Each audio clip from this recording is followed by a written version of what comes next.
You made it. Checked out of office to check into the sweet views of this place where the kids aren't asking for the Wi Fi. Mom, can we go to the pool? And when you're with Amex, it's not if it's going to happen, but when. American Express. Don't live life without it. You made it. Here. Finally. Checked out of office to check into the sweet views of that place you've always wanted to go. You know the one. It's nice. Even the kids like it. This place is so cool. And they never like it. Mom, can we go to the pool? Look at that. Not even asking for the Wi-Fi. When you're with Amex, it's not if it's going to happen, but when. American Express. Don't live life without it.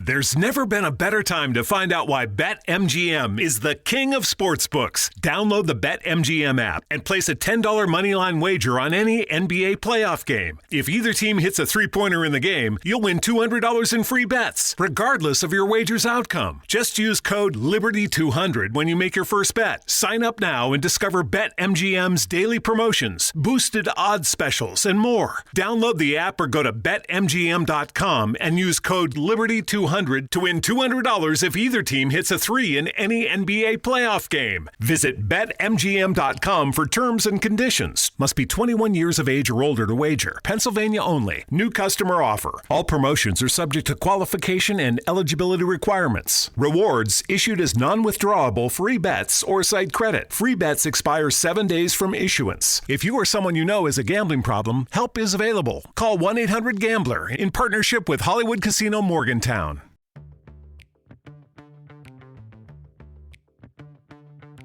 Hey, it's Christine with Storyworthy.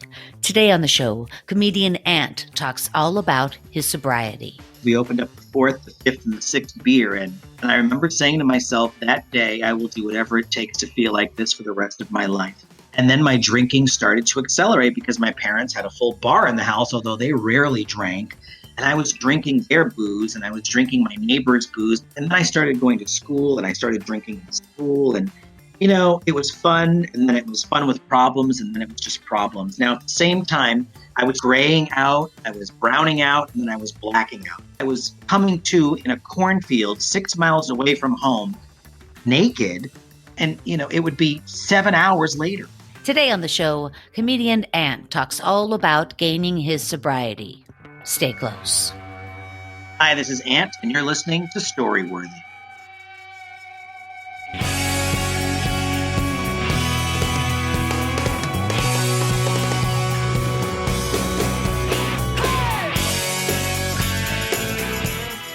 Welcome to Storyworthy. My name is Christine Blackburn, and I'm coming to you from Los Angeles, California. Whether you're a longtime fan of the show or a new listener, welcome to the show. I hope you got a chance to listen to comedian Katie Love last week. Now, Katie's story was about being a Jehovah's Witness and then getting married at 16 and then finally leaving the cult. But oh my gosh, what a story. And she wasn't born into the Jehovah's Witnesses, but check this out. Her mother had committed suicide when Katie was only 9, so she had to go live with her sister, who was a Jehovah's Witness. You believe that, Ant? Wow. That's just so weird. I don't know a lot about the religion of Jehovah's Witnesses, but I know that they don't celebrate parties, no Christmas, no Thanksgiving, so I'll take a pass. That's exactly right. They do. There's no celebrations whatsoever. And the only thing they celebrate are weddings. And so Katie was talking about how they'll have a Jehovah's Witness wedding ceremony, and there'll be all these people there that you don't know just because they get to go out. So the wedding is full of the whole town. Yeah, the whole town comes. Wow. I was in Las Vegas, Christine, once headlining at a club, and I brought some friends with me, and the hotel gave my extra rooms away that I had booked for my friends. Oh, And I no. said, why did you give up my rooms? And they were like, a convention was in town that was larger than we expected. We're so sorry. I said, well, what was the convention? They said, Jehovah Witness. And I said, in Vegas? And they're like, yeah, apparently there's a lot of sinners here. So they like to, up their ranks when membership gets low. So I did my shows that night. And as I'm walking down the hallway, I'm realizing there's a Jehovah in this room, there's a Jehovah in that room, and me and my 3 friends are crammed in one room while they've got my rooms. So on a lark, I just knocked on one of the doors, and this guy answered half asleep. And he goes, "Can I help you?" And I went, "Yeah. How does it feel? How does it feel? Here's a watch tower." That's what they do. They knock on our doors at all times of the day here in LA. That is so funny. I think that is hilarious. Yeah. Now, I had a boyfriend before a long time ago who used to invite them in just to ask really challenging questions and just, hear their responses, just to find out, like, what are you thinking? Right. Exactly. It's a I don't know. bizarre I can't cult. get past the fact that they don't celebrate holidays. I Yeah. love eating. Yeah, no kidding. So, I love parties in yeah. general. Although I'd probably lose a lot of weight if I were Jehovah, since they don't celebrate it.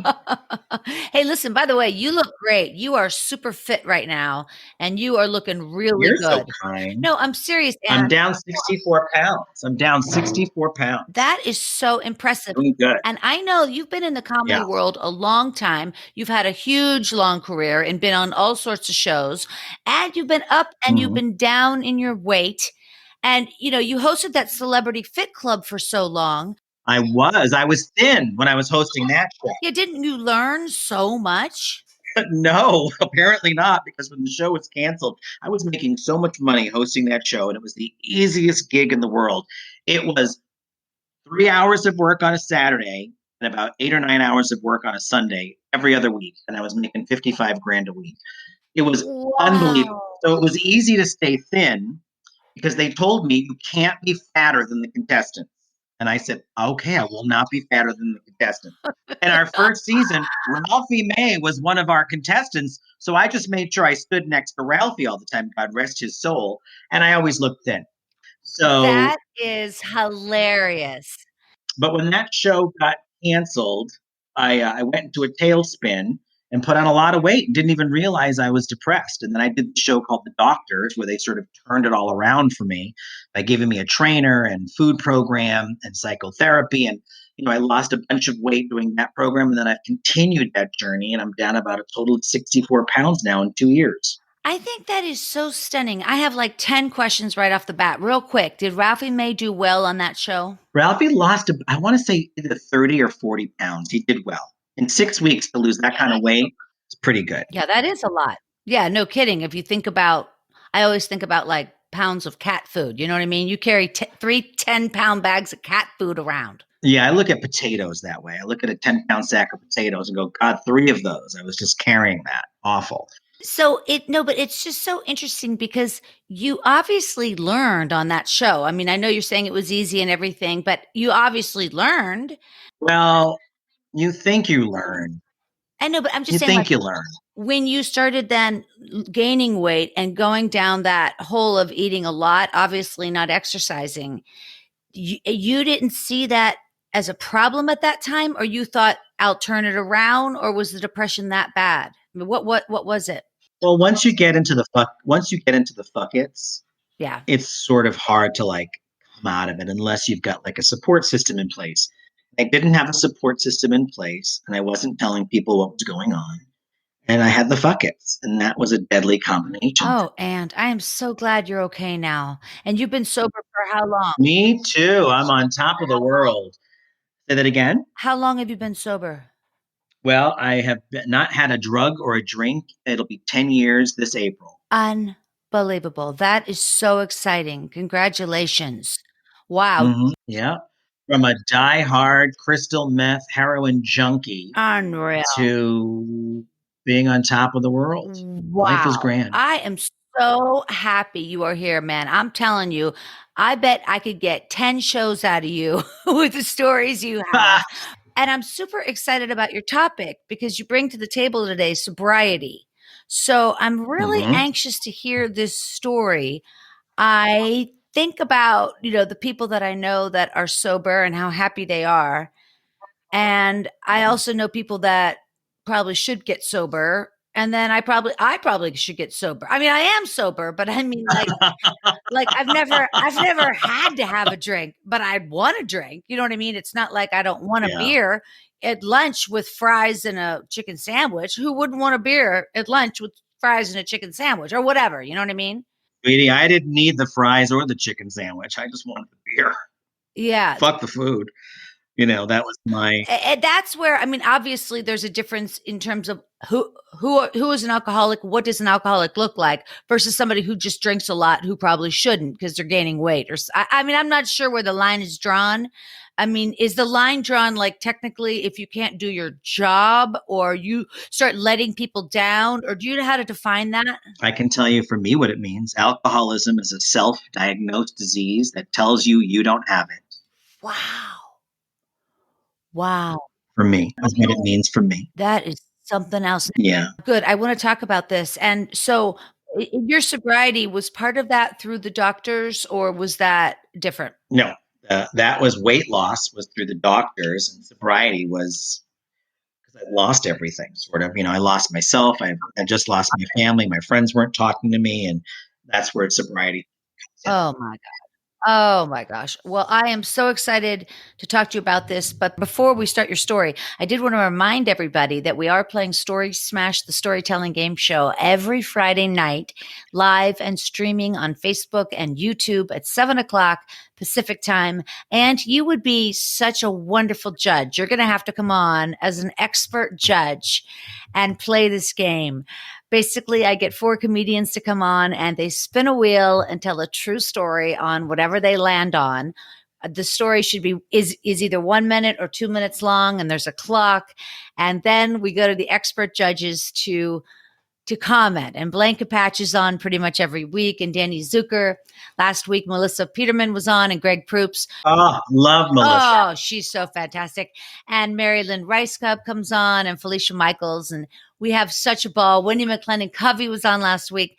And you'd fit right into the mix. I'd love to do it. So you'll have to come on the show. I'd love to do it. Oh, good. I'll book you. When we're done today, I'm going to book you for that. So coming soon, you guys, and is going to be on Story Smash. We are laughing our ass off every week. No tickets needed. Head over to storysmashshow.com to get more information and follow Story Smash on Instagram at Story Smash. All right, you guys, he's here right now. And, oh, by the way, we have one more thing in common, What? Ant. Well, we have one thing in common for sure. We were both flight attendants. Oh my God, I was a flight attendant for many, many years. I was for 7 years. How long were you? 11. Wow. You were making good money, weren't you? And I hated every minute of it. I hated it. Yeah, I was ACO. Yeah. I hated every minute of it, Christine. I would have been the best flight attendant if it weren't for one thing. People. Passengers. I knew you were going to say that. People would stop you in the aisle and go, "Excuse me, do you have a deck of cards?" And I'm like, "This is a 747, not a 7-Eleven. Hello, no." How about how much stuff we gave out? Pillows, blankets, magazines. Not me. I was so mean. People would be like, "Do you have a pillow?" I'm like, "At home on my bed." They must. And I would just stare them down. Oh, I bet they loved you. Mean. Meanest flight attendant. Do you remember though that they smoked on the planes? I mean, people were smoking. Yeah. It was unreal. Yeah, back then in the 80s. Yeah. In the 80s, and they had that invisible, like, up to row 15 was non-smoking, and then row 16 was smoking. As if the smoke knew it couldn't pass row 15. We'd be on like a shitty DC-9 that had 8 people in first class. 4 could smoke, and 4 couldn't. And 4 couldn't. Exactly. Or we would be on the DC-10 or the L-10-11. We would go to the lower lobe galley and smoke and drink. God, I always say that. Mm-hmm. I always say that I would do international because I liked the flight attendants who did international, because after the meals were served, we'd go back in the galley, pull the curtain, turn the meal cart over, and put blankets and pillows on it and play cards and gamble. And play cards and gamble. And we had so much fun. That's what I'm saying. That was fun. Yeah. And some of the overnights, right? I mean, you had to have had a blast. Oh my God. Well, I was an international. I was LA Paris. I was LA London. I had some really great flying. I was lucky because I spoke French. So I got great routes. That's so interesting. How did you learn French? Who taught you that? Oh, I scammed the test. There was a Frenchie in my flight attendant class, and he basically taught us all the phrases that we were going to be asked on the test. So I didn't really speak French, but I can say, le commandant à bord requestez-vous, I can't remember. Le commandant à bord requestez-vous attacher vos ceintures de sécurité. Connect your Unbelievable. seatbelts. Yeah. That makes me laugh so hard because honestly, I thought I heard all the airline stories and I never heard that. Oh yeah, I scanned it. I did not know a lick of French. Hey man, remember when we used to collect cash on the planes, all the money that came in? I'm the reason why they don't allow cash on planes anymore because I used to steal it to pay my mortgage. That's what I'm saying. Now, I'm not saying I stole money, but there's a guy in Marina del Rey with a boat called Headsets. That's the best. Yeah. Mine was headset and liquor money. Liquor Hmm. money, $4, $4, $3, Four $3. dollars, $4, $4. Right. And then you do a 4-day trip and you'd have 800 bucks in your pocket easily. Plus your tax-free per diem. Hello. Unbelievable. That is so funny, and we could go on and on about that. I'm telling you. Yeah. But boy, Yeah. you really have had a rich life. You've been a regular guest on The Tonight Show with Jay Leno and also The Tyra Banks Show. Mhm. And Yep. you're the only comedian to appear in all 5 seasons of NBC's hit series Last Comic Standing. Yep. And you were the host of VH1 Celebrity Fit Club and in the Logo series US of Ant. I don't remember US of Ant. It was on Logo, which was at that time they had original programming. Now all they air is RuPaul's Drag Race, I think. But yeah, it was one of the Mhm, first mhm. original series that launched that network. It was MTV's Logo. That is really interesting. And you also have a stand up DVD called Ant, America's Ready, and a comedy CD called Follow My Ass. Yep, that was from being a flight attendant. Yeah, because you would say, you're supposed to say, like, leave your bags, bring it, come this way, leave your bag, come this way. And you would say, I would say, follow my fucking ass. And I would jump out of the plane first. Because if I'm in a plane crash and I live, you're all going to die. I'm not going to stay there and help you get off that plane. You asked for the whole can of Coke. I already hate I already hate you. You made me you. take Yeah, your baby's diaper to the bathroom. I right. already I hate hate you. you already. So if you want to follow my ass, I'm going this way. I hear you, brother. Thank you. And you have Yeah. been a headliner in Las Vegas, which must be an incredible feeling. All over the world. And yeah, you have just had such a career. You guys can find more about Ant at theant.com and also follow Ant on Twitter at AntComic. All right, you guys, wherever you are, put your hands together for Ant. Thanks, Christine. So I grew up in New Hampshire, which is the whitest state in the nation. I mean, literally the whitest state in the nation. Our foreign exchange students in high school were from Detroit. Jackie and Mavis Brown, these two black girls. And they brought black girls in because we had never seen black people before. And I was called sissy and faggot and queer, and I was stuffed in lockers and stuff. But when those two twins came to my town, my life changed. One day, Dave McClain was trying to stuff me in a locker, and all of a sudden, out of nowhere, 4 big black boobies appeared. They grabbed him by the nape of the neck and they hurled him into outer space, and he exploded. That's a true story. But I digress. So I grew up in New Hampshire, and there was really nothing to do in New Hampshire, and nobody was really educating us kids about like stuff that we were seeing on TV and stuff. And one day, my best friend Richard Scalfani stole a Playboy magazine and a 6-pack of Michelob Light from his dad's garage. And him and Mike Akewood and Nick Grebe and I went into my tree fort, which was faggotized for your protection. It had twinkly lights. Oh. I had a 1-bedroom. I had a bedroom set in there. I had a dinette. I mean, faggotized for your protection. And we opened up that first beer and we passed it around. We opened up the second beer and the third beer and we passed it around, and all of a sudden life was good. And I got that feeling, and you all listening know that feeling that drinking and downing 3 beers will get you pretty quickly. And life was great. And I didn't know I was different until they opened up that Playboy magazine. Now there's young people listening. Magazines are papers that are stapled in the middle, and you don't need your thumbs to read them. You actually use your eyes. But I digress. So they opened up that Playboy magazine, and Playboy had the centerfold, and it would fall out of the middle of the magazine. And my friends were like, "Oh my God, look at those! Look at that!" And I'm like, "Look at her manicure! Good Lord, why is she naked on the beach?" I don't even understand this magazine, but it didn't matter because we opened up the 4th, the 5th, and the 6th beer, and I got drunk. And I remember saying to myself that day, "I will do whatever it takes to feel like this for the rest of my life." Wow. And then my drinking started to accelerate because my parents had a full bar in the house, although they rarely drank. And I was drinking their booze and I was drinking my neighbor's booze. My friends would invite us over.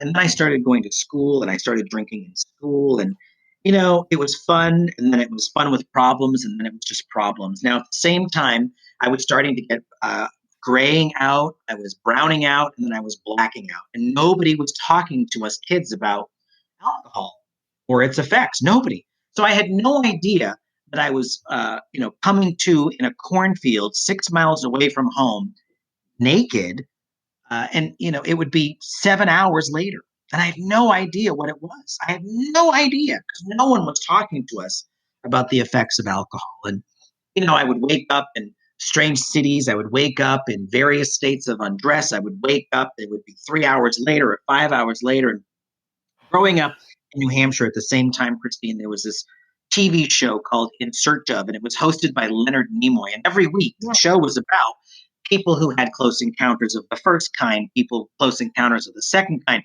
people who'd seen UFOs, people who had talked to aliens. And one day, this guy looked right at the camera as I'm watching the show, and he goes, "Here's how you can tell if you're being abducted by aliens. You wake up in strange places." And I thought, oh my God, you've lost time. I thought, what? And you're in various states of undress. And I thought, motherfucker. And I sat my mom and my dad down and I said, "You're not going to believe this." I go, "But I think a master alien race has been abducting me to learn about humanity and our culture." And my parents looked at me and they were like, "What the fuck is wrong with you?" And they put me in therapy right away. And never once did the therapist ever say, "Hey, you drinking or smoking anything funny?" Because if they had, I really think I might have gotten help a lot quicker. But he didn't.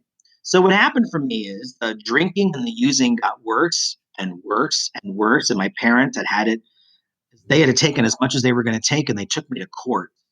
And they asked a judge to emancipate me, which would make me a legal adult at 16 years old. And the judge agreed with them. And the judge emancipated me. So now I'm a legal adult. I don't have to do a thing my parents tell me. Can I stop you 1 second? I got to stop you 1 second. This is an unbelievable story. Do you have brothers and sisters? I do. I have an older brother and two sisters. One of them has passed away. Okay. And they were around. Were they Yeah. okay in school? Oh, they were all great. So you were really problematic. So the first time you were in that tree house and you started drinking beers, how old were you? 11. 11. So 11 to 16. Oh, 11 to 16. Oh, but mind you, from 11 to 16, I had discovered marijuana and cocaine. Wow, man. That seems so strange in the middle of New Hampshire. I guess not. Seemed normal to me. Okay. Okay. Go ahead. This is great. Yeah. So 16, I'm emancipated. So I decide I'm going to move to Los Angeles. So I moved to LA and I discovered West Hollywood, and I start running with a really fast gay crowd. And when you're 16 and have a six pack and a full thick head of black hair and hazel eyes and you're young and you're attractive, there's no such thing as needing an ID to get into a gay bar. So it was at this after hours bar on Highland Avenue called the Probe. That's what gay men call their bars, Probe. The lesbians call their bars Angels, Feathers. The gay men, Probe, Ramrod, Shaft, Nail. We really drive the point home. And it's 3:30 in the morning, and this tall, gorgeous Nordic Latino looks at me and he goes, "You look a little tired." And I went, "Well, it's 3:30 in the morning. I'm kind of tired." And he sticks this bullet thing under my nose and he says, "Inhale deep." And that was my first experience with crystal methamphetamine. And the only other thing I remember that night was I'm shirtless, I'm dancing on a box, I can't stop moving, and I have an incredible urge to vacuum the ceiling. That was my first experience on meth. And my life spiraled out of control at that point. And that drinking and that using lasted a long, long time. And the alcoholism and the drug addiction that lives within me is slow, it is patient, it is persistent. And it wants me dead, but it will settle for miserable. And I lost Oh, pretty much almost everything, except I got lucky. One night, I saw my life as it really was. And mind you, I'd been 5150 three times, Christine. For those of you that are listening on wow. the East Coast, it's the Baker Act. Here in California, it's 5150, where they involuntarily commit you if they think that you are a danger to yourself or to others. And when you're on crystal meth, there's a lot of paranoia. There's a lot of, there's just a lot of cuckoo craziness that happens in your own brain, and you don't trust anything, and you think people are out to get you. There's tree people living in the trees. The FBI is spying on you. The salt shakers have cameras and sound recording devices in them, which I still really do believe they do. There's just a lot of that craziness. And I had been 51, 53 times. And this is the insanity of my life. On the third time, as I was being discharged, the nurse who was discharging me was handing me back my belt and my shoelaces, because they don't want you to hang yourself, and my dignity. And he looked at me and he said, "Do you want your vacuum cleaner back?" And I said, "Excuse me?" And he said, "Oh, yeah, when you checked in, you wouldn't let us check you in unless she came along with you." And that explains my life with drugs. I get sexually involved with small household appliances when I'm high and Oh. tweaking on crystal meth. Oh, and wait a minute. What kind of vacuum? It was like a dustbuster? Or it was like a Hoover upright? It's a Hoover, the best brand there is for suction. So, so I got to tell you, Christine, I was at the bottom. I was at the bottom. Okay, but I have to ask you something. Was the guy that gave you the crystal meth the first guy that gave that to you that night in the bar? Did he become your friend? Is that the crowd you ran with? How did you pay for it? I didn't have to pay for it. He just gave it to me. It was one hit. It was my first time ever using it, and that kept me up for like 3 nights. I Oh never my saw him again. God. Yeah. You never saw him again. You knew where to get more? Oh God, of course. That bar was known for it. I see. Known for it. I didn't know that until I did it for the first time, and then I went looking for it.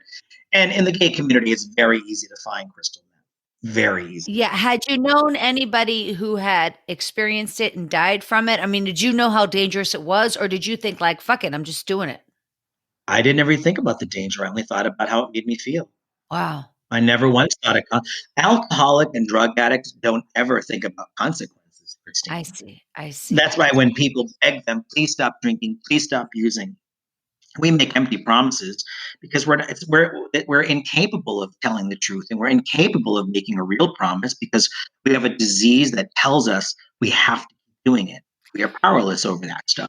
It is just devastating. Yeah, that is just devastating. Did anybody else in your family know anything going on? But did they know what was going Christine, on? Christine, if I hadn't been a drug addict and an alcoholic, I wouldn't have the life I have today, which is blessed. That experience and going through that journey taught me more about me and gave me this life that is filled with service to others. That is why it was not the worst thing that could have ever happened to me. The worst thing that Wow. ever happened to me was my sister being killed and my dad dying too young. Yeah. This was a life experience because I was born with this disease of alcoholism, Yeah. which you treat it, you can go on to live a happy, productive, blessed, full life. And that's exactly what happened to me.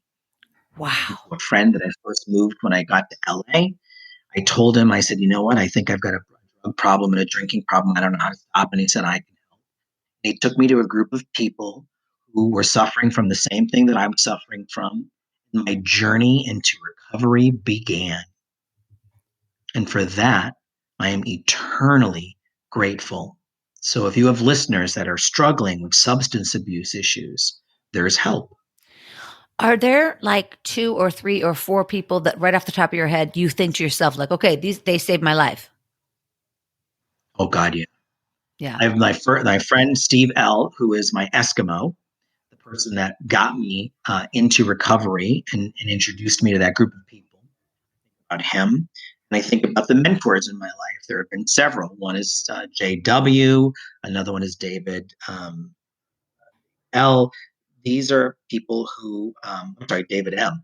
These are people who role model behavior for me, who teach me how to be the best version I can be, who have taught me about spiritual tools and how to live life that is other centered instead of self centered. And And, so for comedians, yeah, that's hard. right. But We're self centered to the extreme. so did you ever graduate high school? Did you do that? I did graduate high school after getting a GED. That was good. And then when you were 18, 19, you were just out here in LA going wild. going crazy for many, Going crazy. many years. Yeah. So now, when did you like get serious about comedy? And I'm asking in a professional way because you can't be that fucked up and be a comedian, right? Or can you? Oh, yes, you can. Of course you can. Back in the 80s and the 90s, oh my God, Christine, I was performing at clubs as a road comic, and the owners of the clubs at the end of the week would say, "Do you want to get paid in cash or Coke?" Wow. And you would often say, Often? What do you mean often? Every time. Coke. "Oh Coke. shit. Oh Yeah, of shit." course. So, did you have to go back to rehab for different drugs or just okay, once for the drugs and alcohol and then once for the food, or was it I never did like cuz rehab these for are food, different addictions? but they're all rooted in the same thing. They're all rooted in my mind, and it's all about a thinking disease. So the food addiction is thinking you're not enough and you eat for emotional reasons. Alcohol and drugs says you're not enough or you're the best thing in the world and people don't live up to your standards. You're either a victim or the hero, but it's the same side of the same coin, different sides of the same coin. So for me, I had to go to Wow. treatment. I did go to treatment for alcohol and drugs because I needed it. I couldn't get far enough away from the needle. And what happened was is I did 94 days in a treatment facility in West Hollywood, and that got me 94 days away from needles, being injecting drugs into my system, and I needed that because on my own, I don't think I could have done it on my own. I needed all the help, and it was Surely. really odd because asking for help is so hard for many of us. It's hard for me to ask for help. I don't want to seem weak or that I need help or that I failed at something. It was the best decision I ever did was when I told that one person the truth and said, I need help. I'm an addict and alcoholic. You want to know what help was there. So if your listeners are struggling, know that help is there. You've just got to ask for it. People will move mountains to help you get clean and sober. And so have you done that for others in terms of like being a sponsor to people? Is that one of your missions now? Or like have people often I they'll go through something mentor like this and then they'll turn it around. Yeah, to help others. I mentor about 28 people. Oh my gosh. And how do you do that? My primary purpose is to stay sober and help someone else. And I'm really That clear about that. It's more wow. important than comedy. It's more important than because without my sobriety, I don't have comedy. Without my sobriety, there's no jobs. Without my sobriety, there's no relationship. Without my sobriety, there's no family and friends. So my sobriety has to be 10% of my life, but it has to be the first 10% of It's really interesting. Boy, that's an interesting way to look at it. Yeah, because you have to handle your disease every day. every day. You have to treat it. And for me, it's about going into a program of recovery, staying in that program, staying in the middle, staying connected, praying, meditating, and helping others. Now, when you were on Celebrity Fit Club and making all that money, was that Mhm. part of the drug years or the sobriety years? Drug years, drug years, drug Do you years. have I see do you have photos of me. I see photos of me like on the internet on the set of that show. And I'm like, well, there's the picture of me. So I guess I really was there. wow. Do Yeah. you have specific regrets on money you didn't invest or money that you blew? Because with all that money coming in, I mean, to think of the potential, or did you buy a lot of stuff? Did you buy a lot of homes and cars and stuff? Well, I do own homes and cars now, still as sober. But I think probably all told, I probably pissed through about $1 million on drugs. Fuck. Not just drugs itself, but like partying, the traveling to drugs, bringing friends with. So it's not like I bought $1 million worth No, of no, heroin no. and crystal Yeah, meth. I didn't yeah. do that. But bringing friends along for the ride, and I mean, I was young when I got sort of famous, and they were throwing so much money at you, and you've got no skills, and no one teaches you how to do any of this stuff. They just sort of hand you millions of dollars, and no one teaches you how to handle life when all of a sudden you're young and haven't had anything, and then all of a sudden you have everything. That's why I see all these child stars struggle, and I get it. I wasn't a child star, thank God, but I understand why so many fall from grace and so many fall hard. When you became sober, did you have to get rid of a lot of friends, as or? Yep. Yep. When I got sober, they told me I had to change one thing, and that was everything. Oh shit! Really? That must have been really something else. No, I was hanging out with actually, here's a funny story. I wasn't really even hanging out with lower companions. A friend of mine said, "You know how you can tell?" He goes, "Have you ever been in a room and you look to see who the lowest companion is?" And I went, "Yeah." I go, "I can never find it." And they're like, "Yeah, because you're the lowest." And I thought, well, fuck, somebody's got to be. That was always the case for me. I was the person that your parents said, "Don't hang out with him." That Oh was me. God, that's funny. I know what you mean though. I was always kind of like the black sheep in the way. You know what I mean? Like I remember a couple of Yeah. guys I dated and their mothers hated me. Just hated me because they knew Why? well, they knew Why? I would be the one who introduced their son to marijuana, or I would be the one to take Right. chances, or I would be the one to drag him to a concert. I would be the one to stay up late. I Yeah. would be the one, who took the chances, who wasn't the conventional, like you said, growing up in New Hampshire. Obviously, you were not conventional in that town, right? No, not at all. And that was part of the problem for me was I didn't fit in and I didn't know what it was. Like I knew I was gay, but I didn't but that really Yeah. wasn't it as well. I also liked the drinking and the drugging and the fast Yeah. times and I liked clubbing and I'm 16 years old going to clubs. But that's the thing, and you and I are actually the same age. We're the exact same age, Yeah. and I think it was also part of when we grew up at that time, the people in New Hampshire, in Pittsburgh, where I grew up, they didn't have the vocabulary to try to assist us being creative people. You know what I mean? Because that didn't even nobody nurtured anybody. Exactly. We're artists. Nobody We're nurtured anybody, artists. right? No, we're artists, and people that don't understand artists considered us weird, and they wanted to put us on the fringe as opposed to celebrating our uniqueness and the talents that we have. And they often, since they don't have the speech to talk and to conversate with us, they just leave. They back off and they just think, well, they'll Yeah. they'll figure it out. I don't know what they're doing. I don't know what Chrissy's doing out there in LA. I don't know. I mean, now my family's more on board, but I'm just saying, like, there's I mean, look definitely at the work product you put out. You put out this great work product. Now it's something tangible for them. yeah, but in addition, now we have the internet, so things are more My mom clear. did not think that I could make a living doing comedy. She's like, I don't know why you're wasting your life. And then I bought her first house. And that's what she needed to see in order for it to be tangible. That is interesting. My friends were like, I don't know, you're gay, you're really gay. I don't know. Hollywood doesn't seem to embrace your types. And I've been on the Tonight Show umpteen times. I've been on Howard Stern zillions of Wow. times. I've done, I've done what most comedians would consider to be the penultimate of careers, You you better know, believe it. and I'm happy with that. And I did it on my terms pretty much, but at a great cost. Well, it sounds like it. Now you are clearly a survivor because you Mhm. keep coming back, and Like a bad rash, I keep coming back. now that you're sober, it seems like once you take seriously, you're brilliant. You're seriously brilliant, and with all that cloud of the drugs and the alcohol, once that's lifted, you can do Anything. anything. I mean, don't you feel? You must feel I like do. that, yeah? I do. I'm in my twilight years. I'm fixing to retire soon. And, I Okay, now wait a minute. Are you sure we're the same age? Because I we don't are. feel Twilight year. I do. I've saved money. I've got property. I'm like, I don't know. I want to start enjoying like traveling. I want to enjoy maybe pick up painting or do something.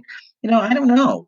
I sort of have conquered everything I've ever wanted to do. And now I'm sort of like my dog's getting older and, you know, I don't know. I'm thinking about settling down, which is so odd. I hear you, but those are big words. Now, I think that what you probably also mean though is like go to Italy for a month and ride bikes and learn to paint like that, right? Of course. Yes. Okay. Well, that's what you might so-called retire, but you're not going to slow down. No, no. I love doing comedy. So I don't consider comedy work Right, right. That because I the love best it. comedians don't. Yeah. I don't ever consider it work.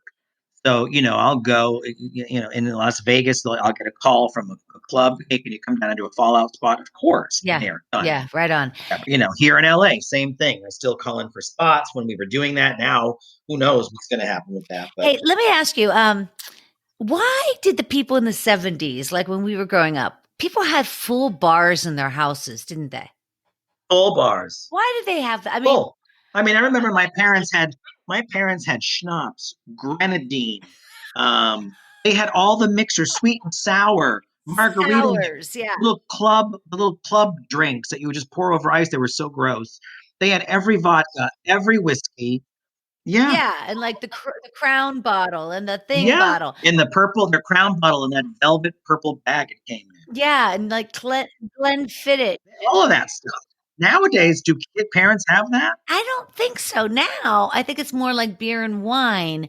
But it's just funny. In the 70s, no matter whether you were rich or poor, you had a bar in your house. Everybody did. You had a full bar, and it was always in the basement. Well, ours was in the basement. Yeah. Well, And my dad even put posters of like girls up, and we had a Budweiser neon sign. Like he tried to make our basement look like a bar, actually. No wonder I'm an alcoholic, Christine. I just had a breakthrough on your show. that is hilarious. It's their fault. We used to, though, and I'm sure you did this too. We'd take the vodka out of the bottle and fill it up with water. How many times do you do that? Of course. Of course, it's obvious. All the time. And then the best was when my parents would have a party Right. and people would go, I'll have a vodka tonic. And my parents, who didn't drink, would fill the vodka and the tonic. And I would watch the people's faces and they would take a sip and go, this is the most watered down drink I've ever had.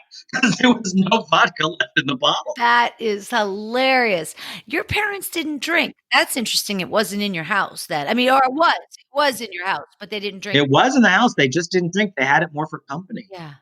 That was such a thing also. We also had a living room the kids were not allowed in ever. There you go. We had a part. My mom called it the parlor. And we were not allowed in that room. And they would beat us if we went into the room, ever. There's a couch growing up that I never sat on, never once tried it, never once in my own house. You weren't allowed because you weren't allowed. Right. Didn't you have the same thing growing up? You had the family room. Yeah, we didn't because we were really poor and there were 8 of us in like 1,000 square feet. So there was very little space. Oh, wow. But the rich neighbors would have that. And Yeah. that was a big deal. Like when I went babysitting. Yeah. Okay. You go babysitting, they'd be showing you around and they'd say, oh, but you don't go in there. Exactly. Oh, obviously. Yeah. It's a rug no one has ever stepped on, a couch no one's ever sat on. Yeah, there it is. It's a show place. Just ridiculous. Just ridiculous.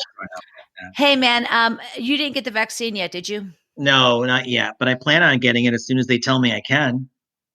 Me too, man. I can't wait. I'm really ready. I hope that it brings us back to some sense of normalcy now because, I'm getting a little cabin fever. No kidding. Now the restaurants are open again outside, but it is, it's scary because since that hasn't happened in so long, like I was driving through Hollywood last night, the places outside are packed. Yeah, I know. I just drove through West Hollywood yesterday.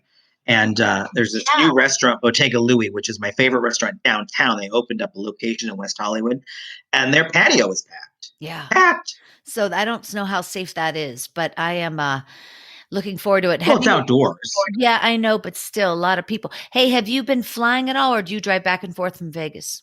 No, I drive back and forth from Vegas, but I spent Thanksgiving in Fort Lauderdale. My best friend has a house there. So I spend every year Thanksgiving in Fort Lauderdale. So I flew LA Miami on American Airlines and had a great time. I was the only person. There was only 2 of us up in business class and easy flight, no problems. We stuck to all the recommended guidelines and Wonderful. I have friends that have had COVID and they're okay now. I mean, one of them had a really bad experience with it, but most of them are okay. Good.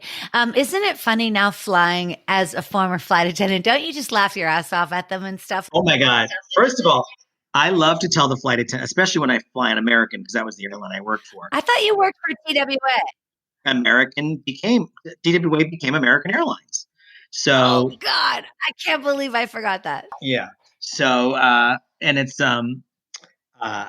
just interesting how when you tell them that you're a former flight attendant, they'll bring you wine to take off the plane. And I'm like, I'm sober.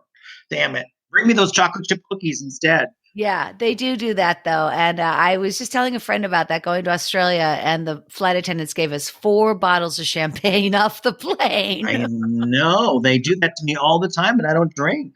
Yeah, no. So kind though.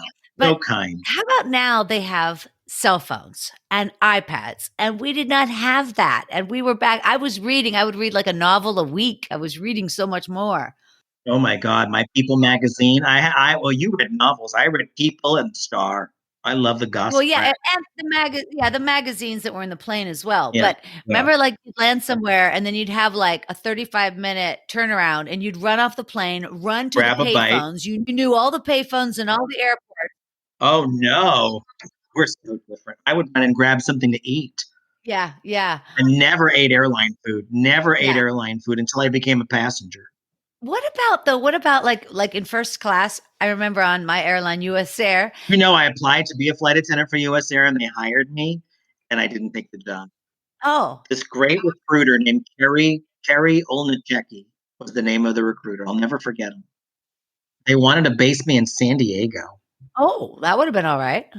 I didn't want to live down there. It's just so funny how much we used to serve the food and how many times we'd go through with a cart. We used to carve Chateaubriand in the aisle.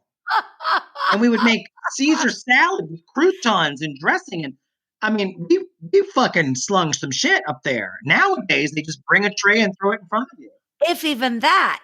I remember in Coach, we would give away champagne or orange juice on the ground in these little plastic Yeah, I cups. know. Then we would give Yeah. like hot towels to the entire plane. Oh, wow. We never did that. That was so gross. We Picking never up. did that.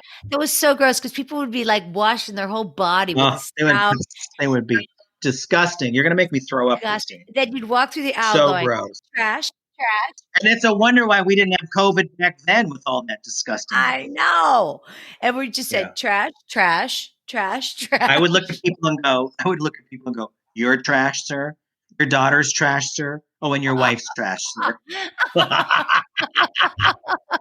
Man, I would have liked to have flown with you. I bet you had a good time. I was so mean. I was. That's funny. People would grab me as I was walking down the aisle, and I would slap their hand and go, "You paid for a seat, and it wasn't this one." I was really funny, mean. man.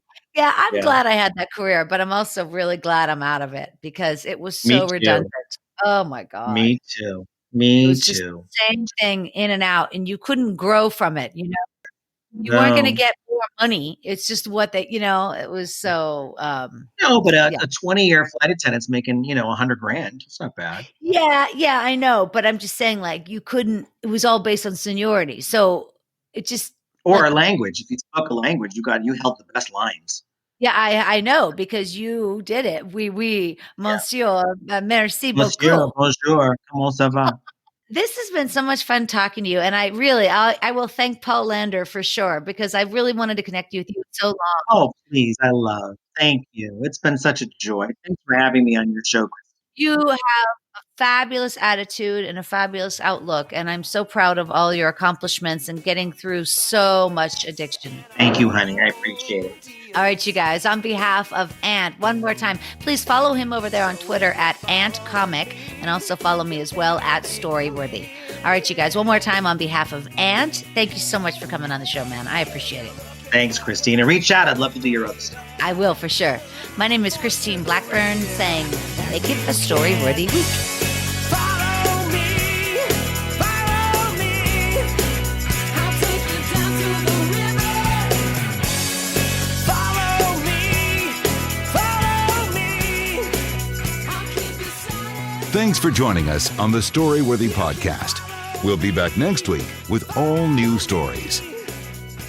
Subscribe to Storyworthy on iTunes and visit the Storyworthy website at storyworthypodcast.com. I'll keep you safe.